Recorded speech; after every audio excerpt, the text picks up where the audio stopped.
ॐ ज्ञानतिमिरन्धस्य ज्ञानाञ्जनशलाकया चक्षुरुन्मिलितं येन तस्मै श्रीगुरवे नमः। वन्देऽहं श्रीगुरोः श्रीयुतपदकमलं श्रीगुरून् वैष्णवांश्च श्रीरूपं साग्रजातं सहगण रघुनाथान्वितं तं सजीवं साद्वैतं सावधूतं परिजनसहितं श्रीकृष्णचैतन्यदेवं श्रीराधाकृष्णपादान् सहगण ललिता श्रीविशाखान्वितांश्च। हे कृष्णा करुणा सिन्धो दीनबन्धो जगत्पते गोपेश गोपिकान्त राधाकान्त नमोऽस्तुते। तप्त काञ्चन गौराङ्गी राधे वृन्दावनेश्वरी वृषभानुसुते देवी प्रणमामि हरिप्रिये। नमो महावदान्याय कृष्णप्रेमप्रदायिने कृष्णाय कृष्णचैतन्य नाम्ने गौरत्विषे नमः। पञ्चतत्त्वात्मकं कृष्णं भक्तरूपस्वरूपकं भक्तावतारं भक्ताख्यं Namami भक्तशक्तिकं।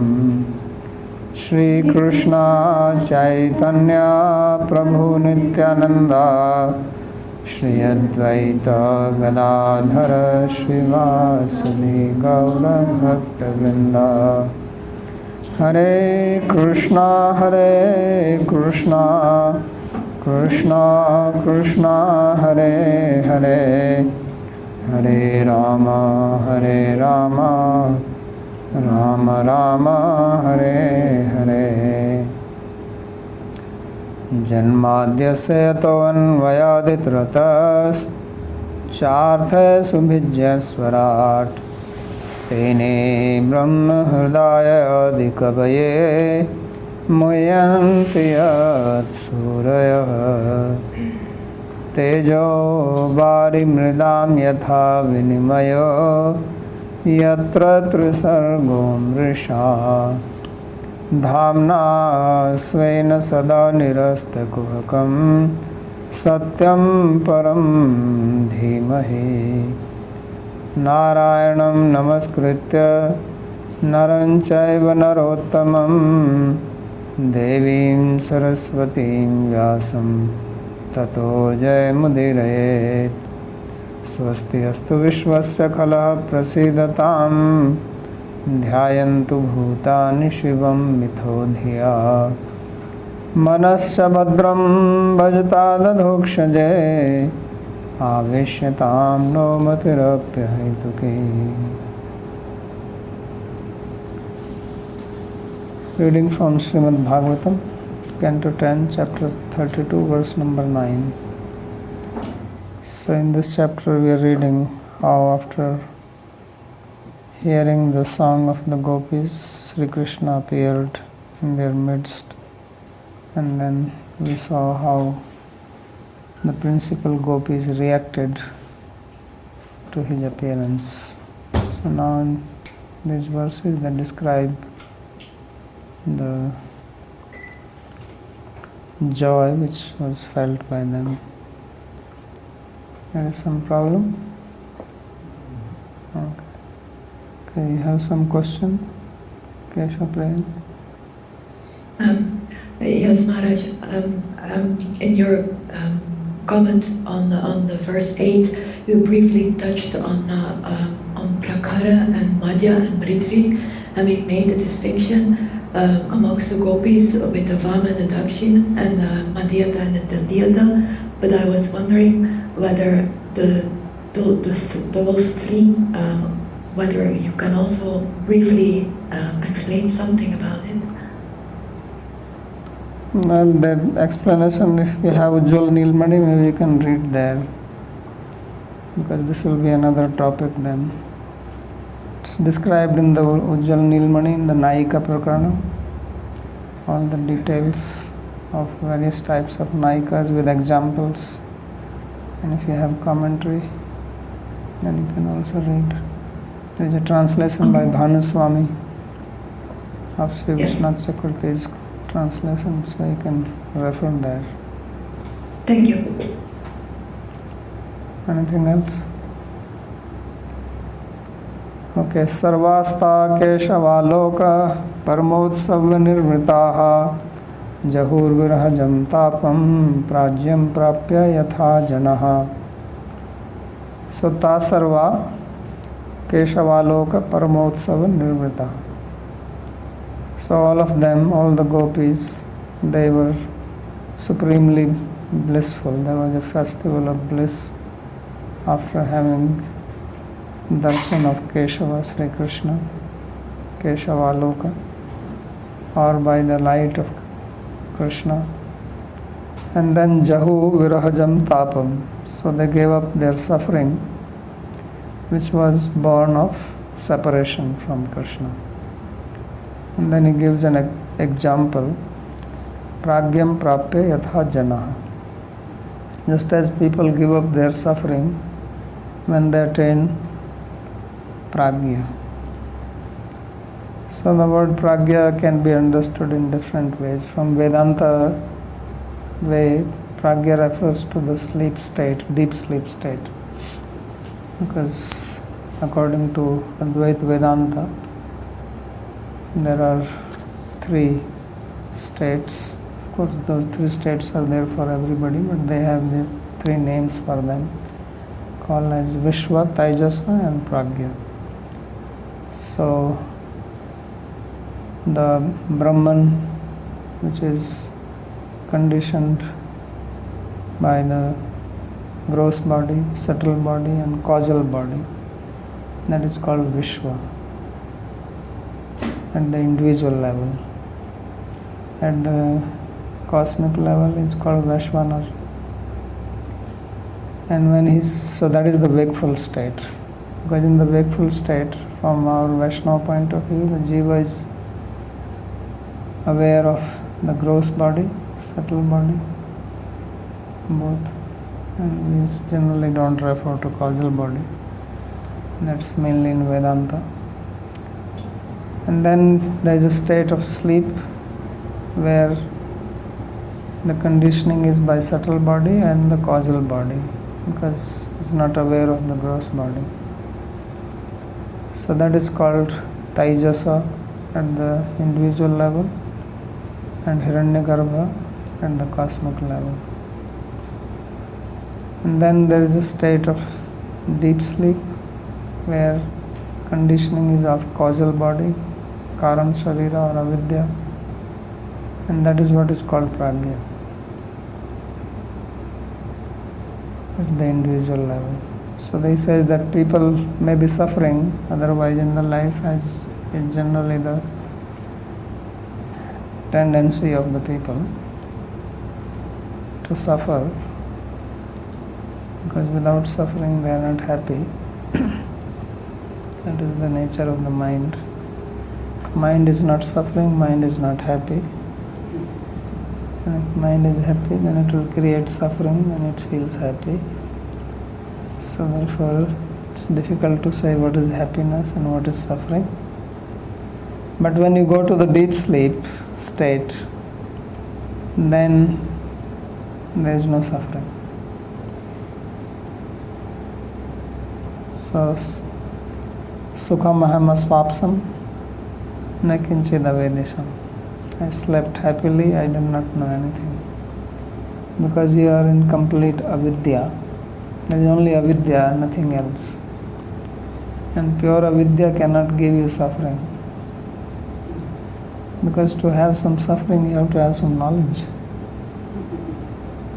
If it is full avidya, where is the suffering? When they give you anesthesia, full body anesthesia, there is no suffering because you are in total avidya. So therefore, that is the deep sleep state. But pragya can also means those who are learned people. So Vaishnavas, so if you meet Vaishnavas, then also you give up your suffering. So that's another meaning. So Sri Vishwanath Chakravarti says, Pragyam Param Bhāgavatam Jana Samsar Tapta. So he says Pragya here means Param Bhāgavata, great devotees, Mahabhagavatas. So if people have their association, then they become free from the suffering. So Grihesu Tapta Nirvinna Yatha Achyut Janagame iti Pravrid Varnanokte. As it was said earlier while describing the rainy season, that when the clouds come, before rains come, there is a heavy heat, intense heat, and there is no AC. Even if it is there, there is no electricity. And if the generator is there, that also doesn't work. And the inverter, of course, cannot run your AC. So you are tap tapta. You are suffering from the heat. So at that time, if the rain clouds come and shower, and there is a nice cool breeze, then how you feel. So therefore it says, Grihesu tapta nirvinna yatha achyuta janagame. So just like people who are, this was a simile given, people who are suffering, they became happy when the clouds came and rained. So it's just like people suffering in the material world and they're dejected, but they feel enlivened in the association of Achyuta Jana, the devotees of Krishna. Like Parikshit Maharaj was happy when Shukdev came and started reciting Bhāgavatam. So that's how gopis felt happy when Krishna appeared. Tabhir vidhuta shokabhir bhagavan achyuto vritaha vyarochatadhikam tata purushah shakti bhiryatha. So not only that gopis were happy, now he says that Krishna also appeared very, very beautiful in their company. So he says, Tabhir vidhuta shokabhir bhagavan achyuto vrita. So being surrounded by those gopis who are now completely free from their distress of separation, Krishna, the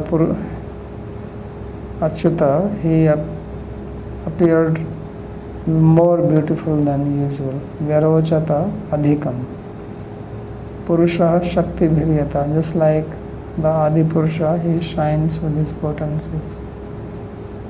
Or any Purusha appears beautiful when he has power. If he is not having power, weak, then also does not look strong. So that's how Krishna appeared. So Sri Vishwanath Chakravarti says, Evam eva Krishnopi asam khinnatve khinno nadhikam rochate. So this is now he shows that just as gopis were khinna, nirvinna, vishanna, dejected, depressed, unhappy, sad, in grief, in separation from Krishna, then Krishna was also not happy without them. So therefore it says, Evam Krishnopi asam khinnatve khinno nadhikam rojte. So therefore Krishna was also not happy, although he left them, but he was also not happy, and therefore he also did not appear that beautiful without them. In other words, Krishna also appears beautiful when he is with gopis. And this will be described later on also. So that is the greatness of Bhagavan, that his beauty is with his devotees. This is one of Krishna's exceptional quality, that he has very special parikaras. He has beauty of his form, Rupa Madhuri, Venu Madhuri, Leela Madhuri. There is also Parikar Madhuri. So, Parikar Vaishishtyat, Bhagavad Vaishishtyam. The Vaishishtya, the speciality, the greatness of Bhagavan is also according to his devotees. So, Krishna is Swam Bhagavan, and his Swam Bhagavata is also because his devotees are the best of all other devotees. So other devotees, other Bhagavan forms, they are also Bhagavan, but correspondingly their associates are also not same or of same devotion as the devotees in Vraja.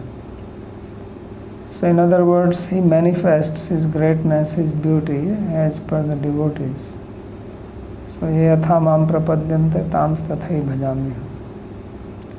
Because there is no point in manifesting all this to them. They won't appreciate that. They are not interested in that.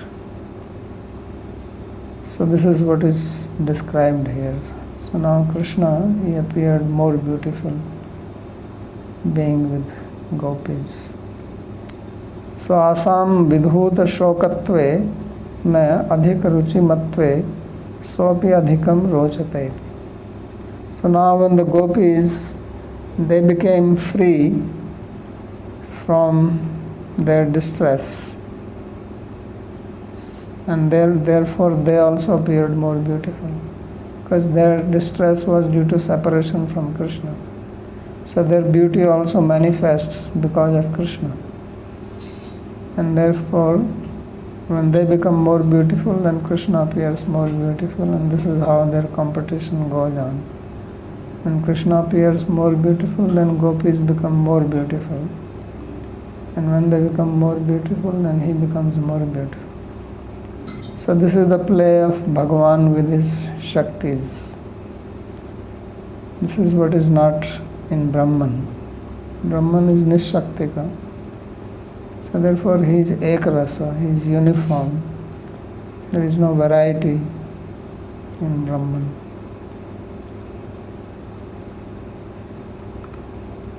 Purushasya yatha Svendriya sukham eva sukham Svendriya dukhe dukham evam eva Krishnasya pitasam Sukh dukhabhyam eva sukh dukhe iti Gopi Vishyak Prem Vatvam Tasam Swarup Bhutvam Cha Yapita. So he is taking here the meaning of the word Purusha in this sloka just as normal person. So he said, just like a normal person, he has his Shakti, so he is applying the word Shakti to the senses. So if your senses are pleased, then you are pleased. If your senses are not pleased, you are not pleased. So your happiness and your unhappiness depends on your senses. So if it is too hot, then your sense of touch makes you troubled. If it is too cold, it makes you troubled. If there is some bad smell, then you don't like it. There is a nice fragrance, then you like it. Same with eyes, music, there is a lot of noise disturbing. Nice music, you are pleased. So he says, Svendriya sukham eva sukham. So he says, as a common person considers the Indriya Sukha as Sukha, the happiness which comes from the senses as happiness, and suffering which comes from the senses as the suffering. Svendriya Dukkham eva So he says Krishna is also like that. The gopis are like his senses. So Krishnasyapi tasam sukh dukhabhyam eva sukh dukha. So therefore Krishna's happiness and unhappiness is also corresponding to the happiness and suffering of the gopis. So it is not that just gopis feel like that, because earlier we read in Gopi Gita and this. So Krishna is also, he also reciprocates in the same way, because it's not that he is not affected by their moods. So they both influence each other. As is seen here in the material world also, if you have liking for somebody, your family members, then their happiness and distress makes you happy and distressful.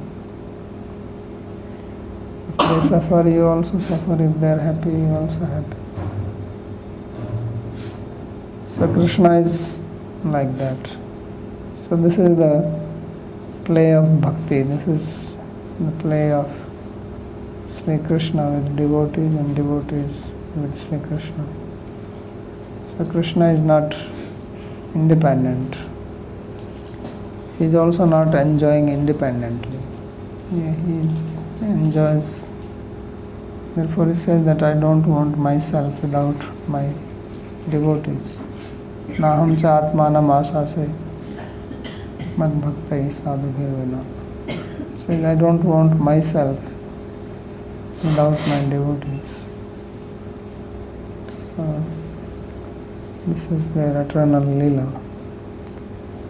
So therefore this shows Krishna's love for gopis, how much he loves them. And this also shows that the gopis are his Swarup Shakti. So this is what it means, that they are manifestation of his Swarup Shakti. Because Swarup means that that's what you are. It is your own potency which is manifesting. So actually he plays with his own energies. And he has got so much energy. So once you understand that, then it's not that why he is doing this, why he is doing that. He is playing with himself, just like a child sometimes plays with his own shadow. Sometimes children do that. They take something in their hand and they're making a shadow and they're playing with it. So this is his manifestation of his Swarup Shakti. Skande Prabhas Khande Yatha. So in Skanda Purana, Prabhas Khanda, there is a description. So Skanda Purana is Tamasic Purana, but it has got some very nice things in it. So Sodashaiva Sahasrani Gopyastatra Samagataha Hansaiva Mata Krishna Paramatma Janardanaha. So there it is described that 16,000 gopis came there.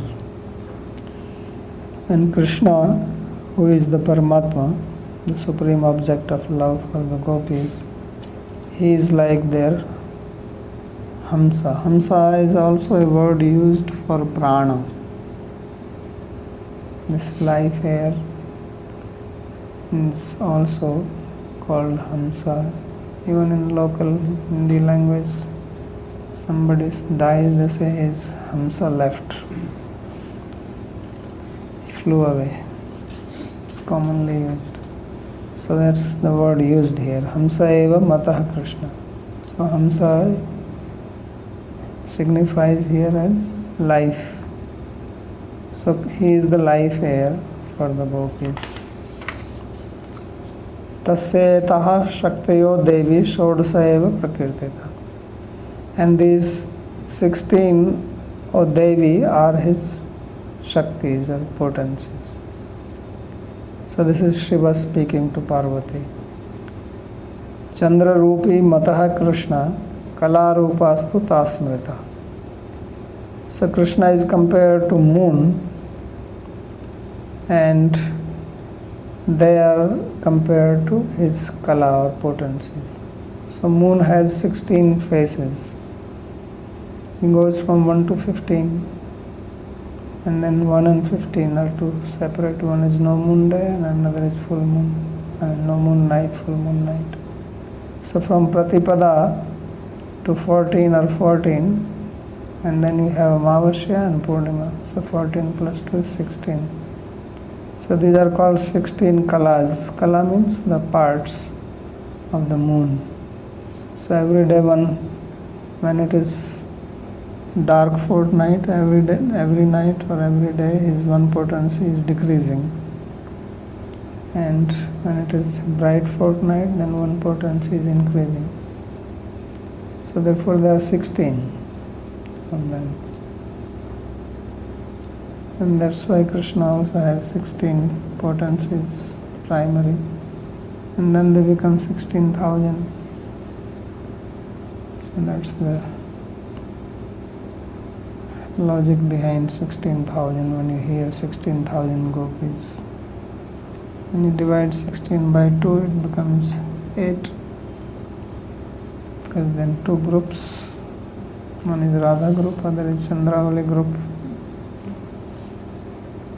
So that's what he's saying, that Chandra Rupi Mata Krishna. So Krishna is Chandra Rupi. So he was also born in the Chandra Vamsa, moon dynasty. Chandra means moon.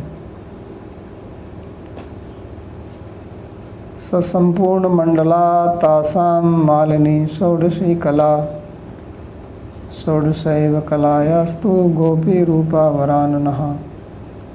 So Sampurna Mandala, the whole complete orb, is made of these 16 kalas, which are like the garland. Tasam Malani Sodashi Kala. And Sodashaiva Kalayastu Gopi Rupa Varanana. So Varanana, this beautiful face, these gopis, they are manifestation of these Sodas Kalas. Ekaika Shasta Sambhinna Sahasrena Prithak Prithak. And then each one of them is then further divided into 1,000. So then there are 16,000. So this is how you hear the 16, number 16 rounds, right? Chanting 60 rounds or no? No? Chant 16 rounds because these are the 16 kalas of Krishna. So if you chant 16 rounds, then the light will come full circle from the Krishna's moon. And then if you make 64, it's more. So now here it was said that there are 3 billion. So how they became 3 billion? Right? Pramdas Shatkoti Bhirak Akulite iti agamokter Tinshat Kotyo Gopyas Tasam Madhye Sodashashrani Gopyo Mukhya. So there are actually 3 billion of them according to Agam Shastra. But among them 16,000 are prominent, and among 16,000, 16, among 16, 8, and among 8, 1. This is how it works. So this is how Krishna manifests, because so many different moods are there. Like they say that there are how many species of human beings? How many? No. How many are there? 400,000? No, 84 lakh species are there total. Out of that, human beings are how many? 400,000? Right? So this means the different varieties. Species here means variety of the moods. Because what makes one different is the mood. When it comes to animal species, they all have similar thing. There's not much difference. So therefore he says Pramada, because Krishna he is a Rasraj, so he relishes different moods with different rasas. All this Sapaksha, Vipaksha, Shvait, Tatastha, and in between different varieties, different shades of moods are there. So he says iti agamoktes trinshat kotyo gopyas. So according to Agama there are 300 koti crore madhye tasam madhye shodash sahasrani gopyo mukhya. Among them 16,000 are chief or prominent. Tasam api madhye sahasrani mukhya. Out of 16,000, 1,000 are prominent. So that's why he had 16,000 queens in Dwarka. But every queen had got thousands of other women with them.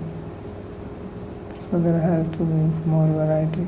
They're also all along with them. So out of 16,000, 1,000 are prominent.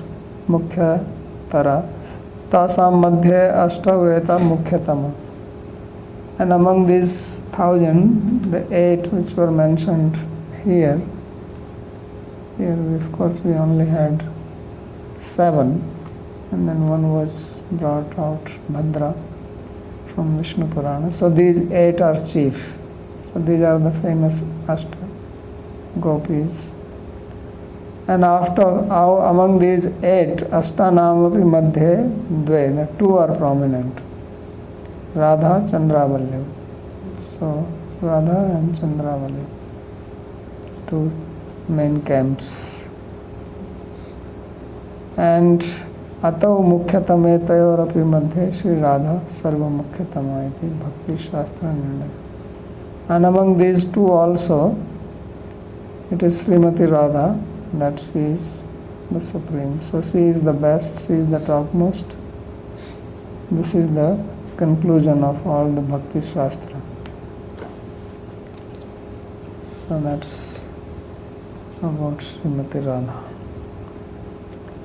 So now in the upcoming slokas, Sri Sukdev Goswami describes, and again Rāsa-līlā Krishna performed with the gopis as he was doing before. Ta samadaya kalindya nirvishya pulinam vibhu vikashat kunda mandara surabhya nila shatpadam sarachandram susandoha dhvastadosha tamah shivam krishnaya hastatarla chita komala balukam. So then what did Krishna do? He says, Ta samadaya vibhu kalindya pulinam nirvish. So now taking all these gopis with him, he came to the bank of Kalindi river. Of course they were already at the bank of Kalindi river, but maybe he moved further, because if you see the last sloka of chapter 30, before they started singing, when they were searching, and they said, Puna pulinam agatya kalindya Krishna bhavana samveta jagu Krishnam tada agamana kankshita. So they were singing Gopi Geet at the bank of Yamuna. So anyway, he's gathered them. So now this is a description of the Yamuna Pulinam, bank of Yamuna. So there was very beautiful fragrance, nice breeze, Surabhi Anila, flowing there, Vikshata Kunda Mandara, carrying the nice fragrance from the Kunda and Mandara flowers. And there were Shatpadam, there were also bees even at night. Generally you don't see them at night, but they were there. So there was nice breeze, not cold, not hot.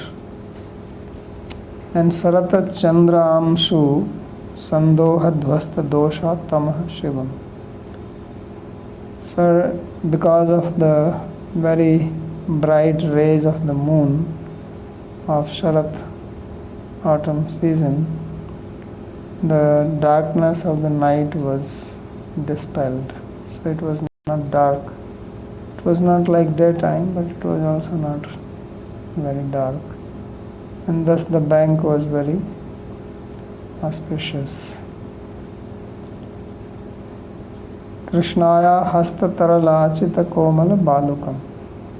And as if Yamuna herself, with her hands in the form of the waves of her water, has brought the soft sand onto the bank.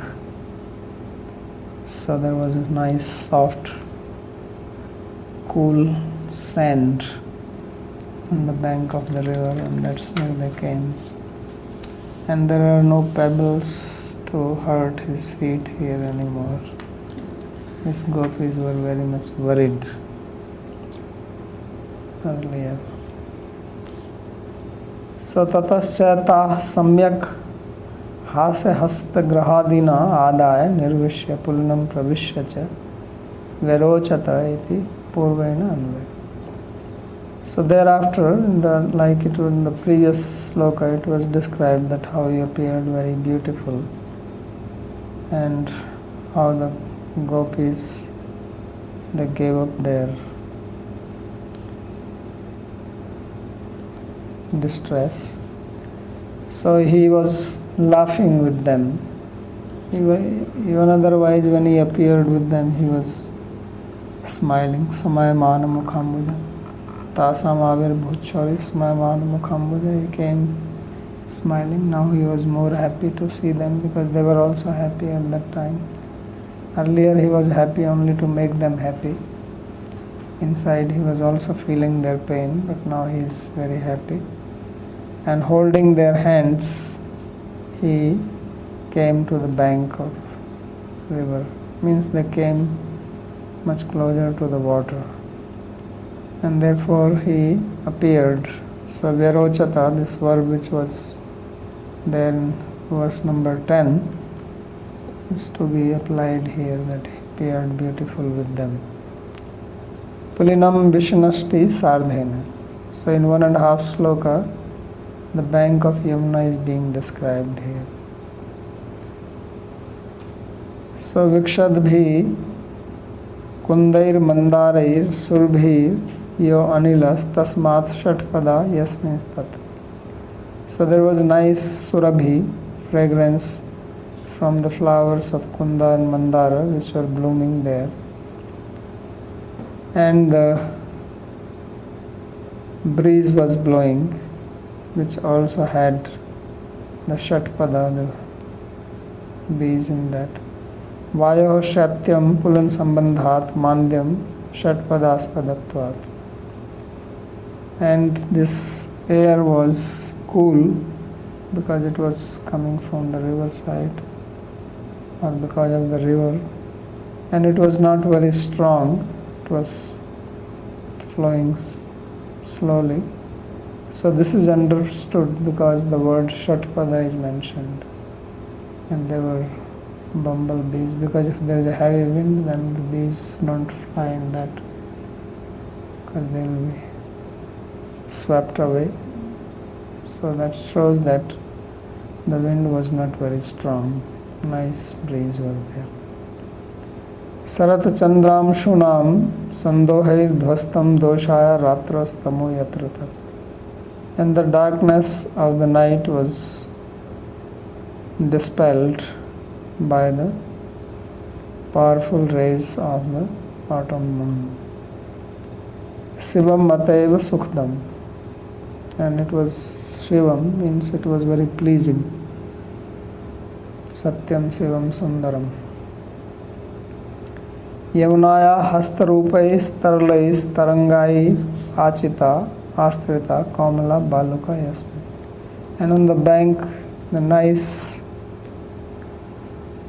sand was spread by the waves of Yamuna river. That means Yamuna was more like an ocean. Otherwise river is just flowing. It's not bringing the sand out. So that means it was coming like the ocean comes and brings sand with it. And water flows and goes back and makes it cool. So something like that. So maybe this is because of the wind bringing the water out. And then some sand coming with that. So it is as if she has prepared the Rangamanch for Krishna Līlā. Rangamanch means the stage where you make play. So that is prepared by Yamuna. So in Sri Vallabhacharya Sampradaya, Yamuna has a great importance. She is considered as the topmost Pushti devotee, not Radha. So they very much worship Yamuna. Taddarshanalhad vidhut hridruja manorathantam shrutiyo yathayayuhu svairuttariyayi kuchukumkumankitayrachi klipatnashannamatma bandhave. So this is very special. Taddarshanalhada vidhuta hridaruja. So their disease of the heart, which means their love pangs from which they were suffering, so it was removed, it is thrown away. Dhuye company. Now you see the Vishnu Nishtha Pratyaya Vidhuta. And because of that, they were full of bliss, alhada. So taddarshana alhada vidhuta hridarajo manorathantam. So their manoratha means their wish was fulfilled. And shrutayo yathayayu, just like the shrutis. So there are Shrutichari gopis who also desire to be gopis as they attained Krishna, like that the gopis attained Krishna. So now what they did, they made a nice seat for Krishna to sit down there. How did they make a seat for him to sit down? They took away their uttariya, upper cloth. So svairuttariyayi kuchukumkumankitair achiklipannasanam atambandhavi. So Krishna is their Atma Bandhu, their dearest friend. So for him to sit down, they made an asana, seat. And what they did, that they took their upper cloth, that means they were not wearing saris. That shows that they were in gopi dress. If the sari is then there is no upper cloth. It's one piece. So they took away their upper this cloth and spread it on the ground, and then one on top of another, and made a big layer.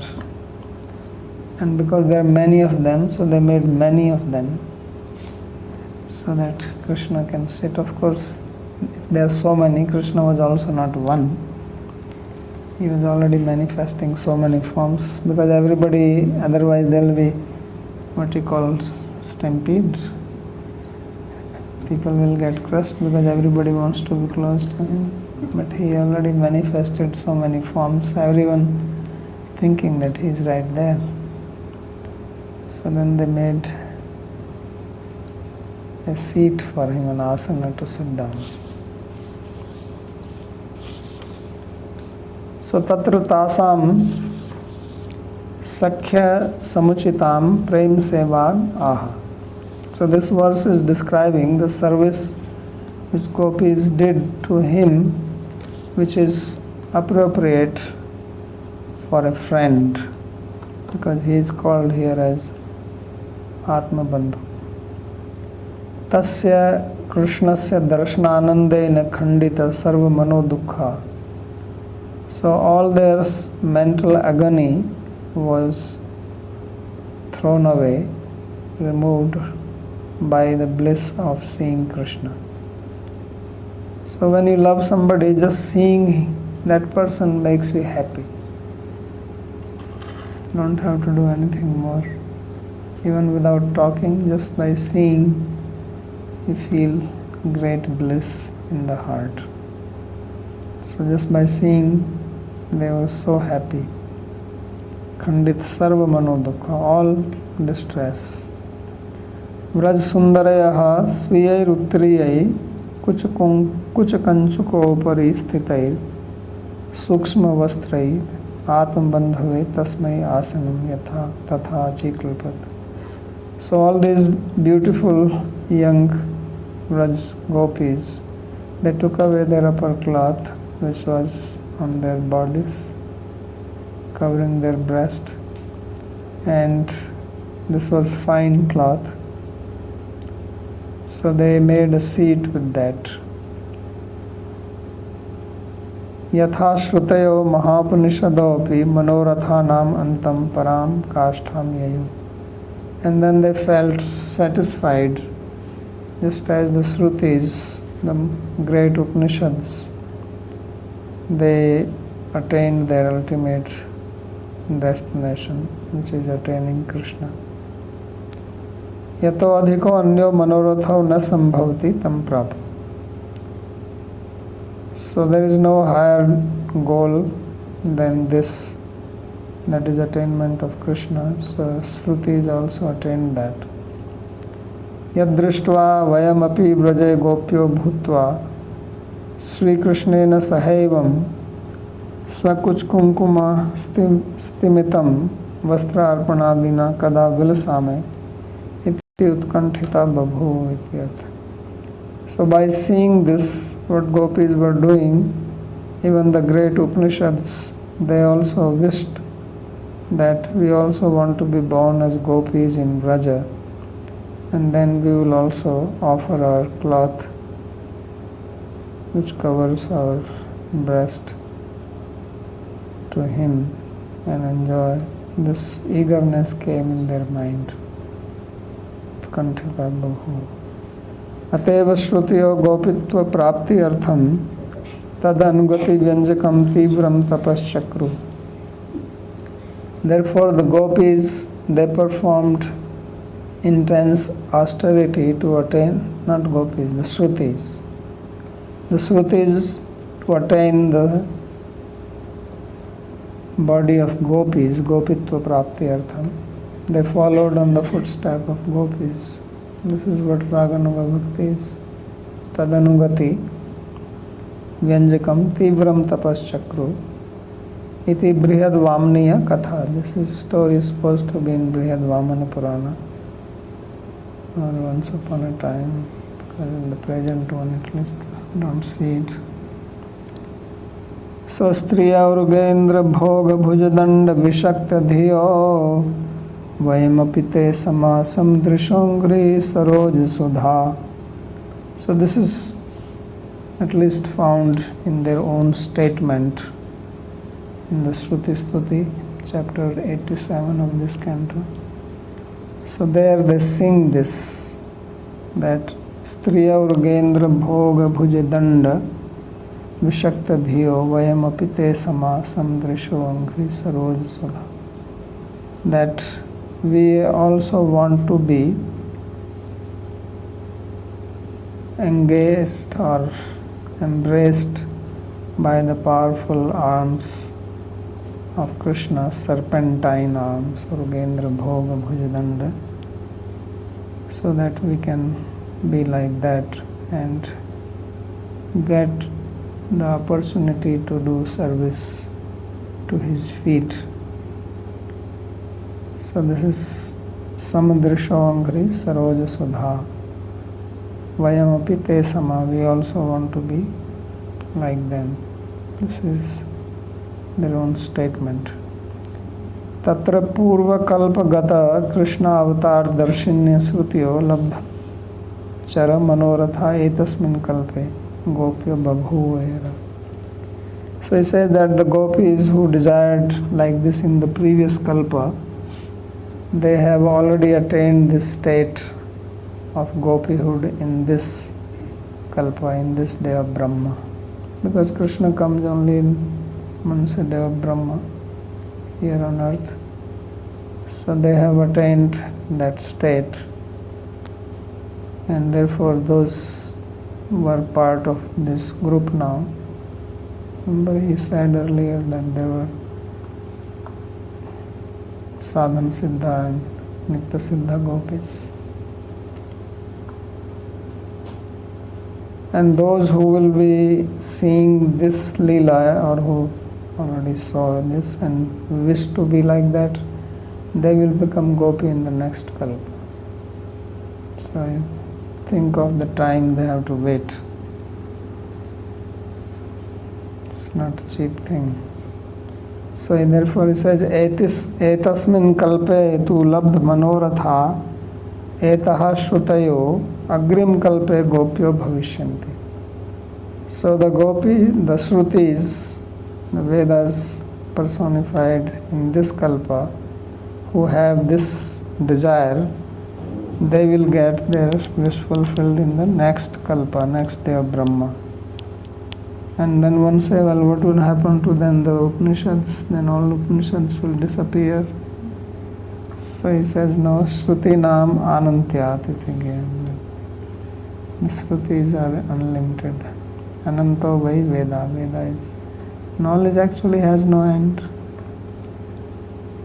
You can see how even Bhāgavatam, so many commentaries, explanations keep on coming.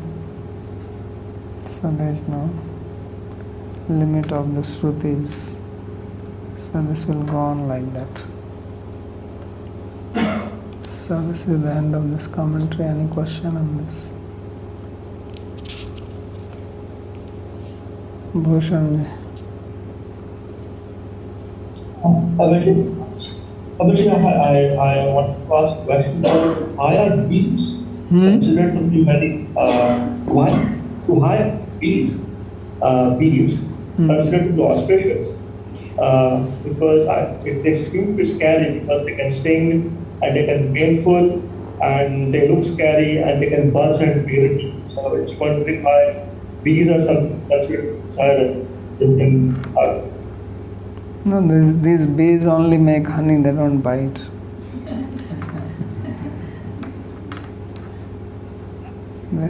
They are peaceful bees. Okay, Malati.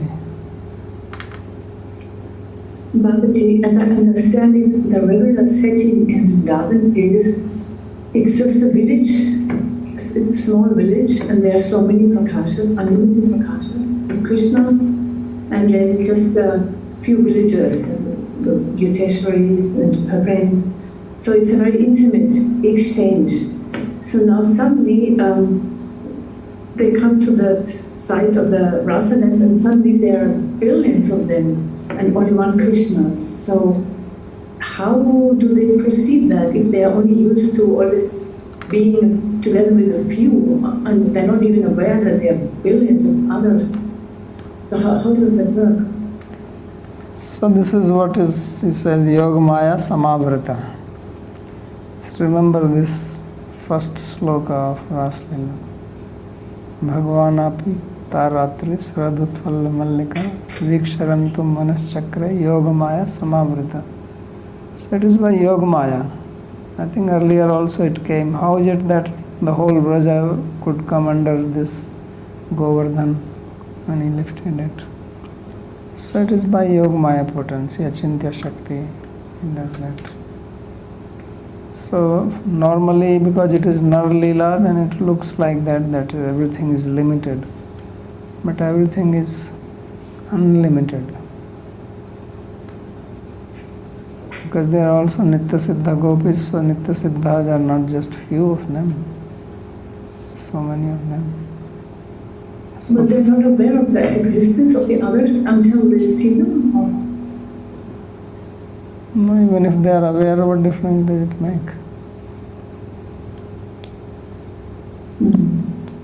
And even when they come together, they don't see all of them because they see few. How do you know how many are there behind? They're not doing some aerial survey or watching some news.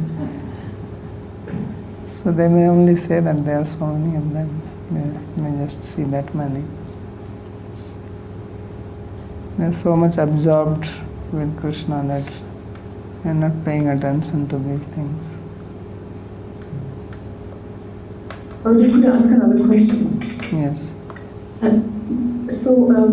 It is said that our relationship with Guru is like the testing ground for our relationship with Krishna. Yeah. But this does not apply, so I understand it applies only to the mood surrender, but not to the bhava. Because if we display like Manga Bhava towards the Guru, that would not be very desirable. No, that's not allowed. So that's obviously it is not that exactly like with Krishna. Guru is not Krishna in that. He is also devotee, and you also have to have respect, otherwise the offenses will happen. So that's why the word is always used Guru Devatatma, that he is to be treated with respect also. Gopis are not treating Krishna as a Devata or anything. But the main point when it is said that it is the testing ground means that all surrender and becoming free from the deceptive mentality, all this has to happen here. Mm-hmm. That's what it means. Thank you. So there is some chat question. Yes. So Mohini would like to know what is the sadhana of the Shrutis and what is our sadhana? Our sadhana you already know. Why you are asking me about that? The Shruti sadhana is also same. Meditating on Krishna, chanting. Sadhana is not something unusual than that.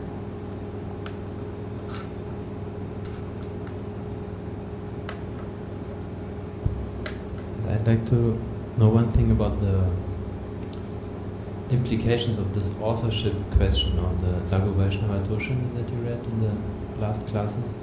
So, if this is really written by Sri Sanatana Goswami, then this would mean that Sri Sanatana he also argued for Swakiya, right?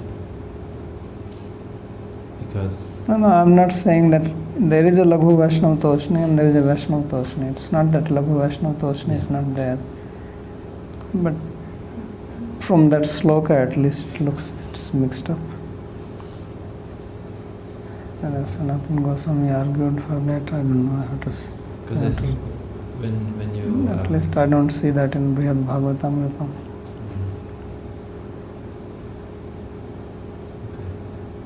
Because I remember that some years ago, when we read that, chapter 29, then this whole debate came up. And my understanding was that this was something introduced in Krishna Sandarbha by Jiva Goswami. You explained this also in great detail. But now I want to know, interesting, maybe this was originated by Sanatana Goswami then? Unless I read it, I cannot answer it. I'm not paid attention to it. There are more questions in the chat now? There are more questions in the chat.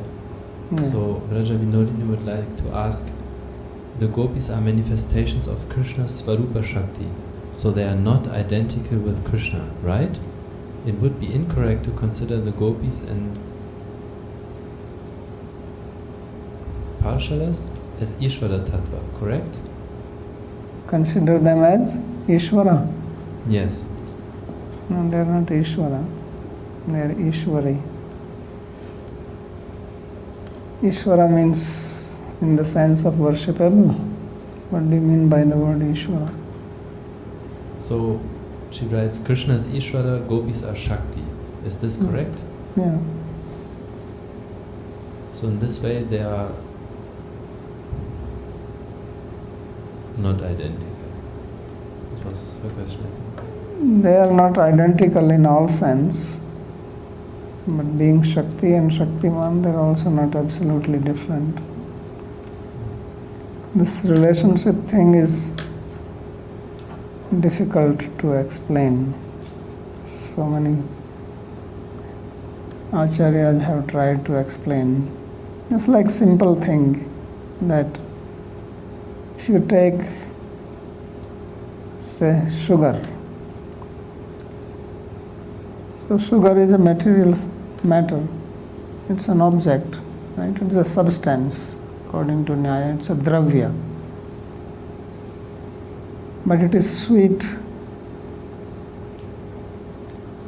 So now when you say it is sweet, then is sweet same as sugar or sweetness is different from sugar?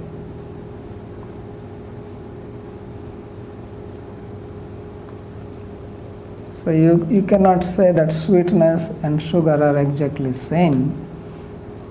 Then we should say sugar has sugar. Because in our language we say that sugar has sweetness or sugar is sweet. So we make a distinction between sweetness, which is a quality, and sugar, which is a possessor of the quality. But at the same time, you cannot separate them. You cannot show me sweetness extracted from sugar. They are together. So since they are together, they are not independent, they are one. Because we consider of things as different when they can exist separately, and if you change one, it has no bearing on the other. So that is not the case here. That's what we saw, that something happens to Gopi, then Krishna also gets affected by that. Something happens to Krishna, he gets affected by that. Although they seem to be two different beings, they speak to each other, they can joke, they can laugh. Because if they are actually one, then wherever Krishna goes, then they are also with him. There is no separation. So this relationship thing is a difficult thing to explain, one or different. That's why Jiva Goswami coined this term of achintya bheda bheda. That it is, abheda is there in some sense because we see that, and there is also bheda, difference is also there because we also experience that. And this is illogical because this defeats all logic. If something is different, it cannot be non-different. If something is non-different, it cannot be different. But logic is one thing and experience is another thing. So when we see sugar and sweetness, we have the experience of it and we deal with it. You can't just now use your logic and say, no, they are different, no, they are one. No, you cannot say it.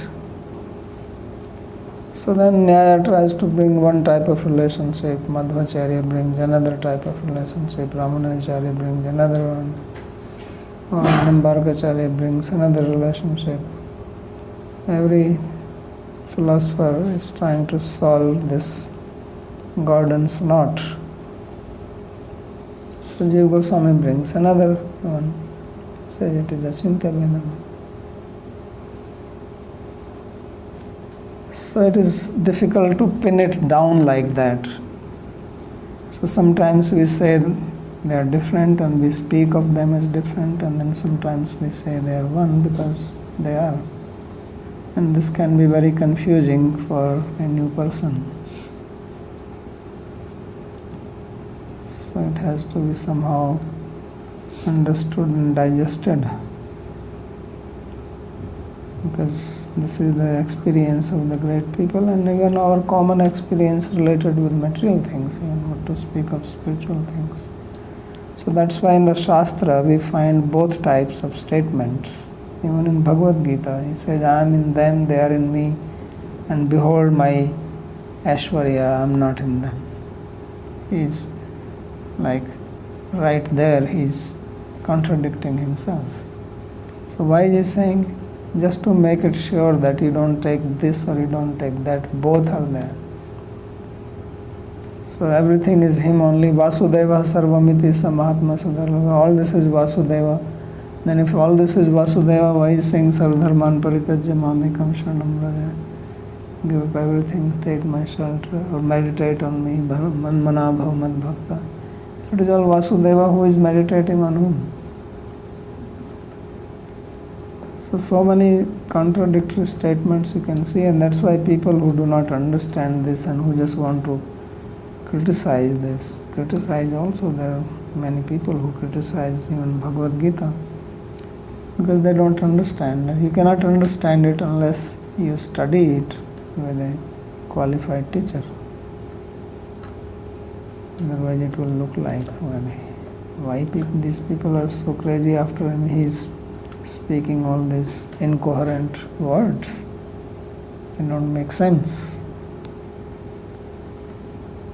So that is the personality of Bhagavan. We have to accommodate that in our little brain. So I don't know, is it clear? Narottamji. Babaji, Namo Nama. Does a sadhaka have madhyata bhava towards his or her guru, or is it only tadiyata bhava? That you have to ask a sadhaka. So you start with tadiyata. Madhyata is not easy. You start with tadiyata. That itself is difficult. Madhyata will come later on. And how does it manifest in his or her mind and even practically? If you know the difference, you will understand it. What is the difference? In the case of tadiyata, I consider myself as his own, and in the case of madhyata, I consider him to be mine. So how will it manifest in your behavior? This is very difficult for me to imagine. So therefore right now you focus on tadiyata only. So madhyata means that there is so much intensity of love is there that you had, like here it is being described, that how they are relating with each other. So you are not indifferent. It brings more intimacy. Basically that's what it means. For common people, tadiyata, madhyata, it doesn't make much difference. But it is, as I said, it is a very fine analysis of bhava or the psychology of devotees. So it brings so much intimacy with Krishna that the devotee feels that he is mine. Just like in the material world, when you are very intimate with somebody, you become possessive of that person. So something like that. Thank you, Babaji. So that means now you become more caring, you are more worried and anxiety, as they were saying. He is walking barefoot, he must be suffering. So that brings a very intimate relationship. Thank you. Okay.